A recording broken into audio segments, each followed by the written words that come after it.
It was a quiet evening in a rich neighborhood. Then suddenly, flashing lights, loud sirens, and police cars blocked the entire street.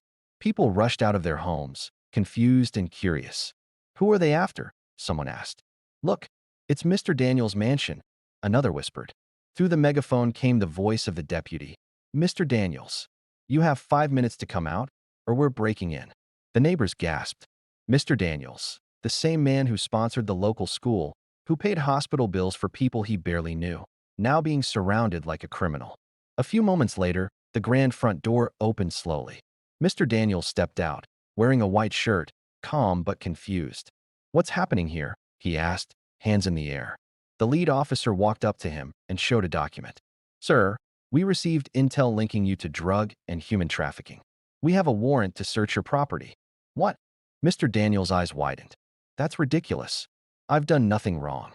But before he could finish, the crowd started to murmur, then shout. "I knew something was off about him," one woman screamed. "All that wealth." "It makes sense now," said another. "Lock him up," someone yelled from the back. Mr. Daniels looked around in disbelief. "These are the same people I've helped," he muttered. He raised his voice. "You people have eaten in my house. I've paid your children's school fees. I've helped your families. And this is how quickly you turn against me?" "It doesn't matter," a man shouted back. "If we knew who you really were, we'd never have accepted your help." The police pushed past him and entered the mansion, turning everything upside down. Tension filled the air. The neighbors stood recording, whispering, waiting for proof. Then suddenly, the deputy's phone rang. He answered, listened, and his face changed instantly. He looked shocked, almost embarrassed. He called his men out immediately. "Everyone stop!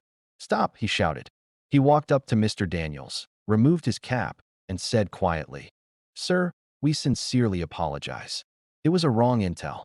You are not the suspect. We're deeply sorry." The crowd went silent. Phones slowly dropped. The same people who had shouted insults now couldn't meet his eyes.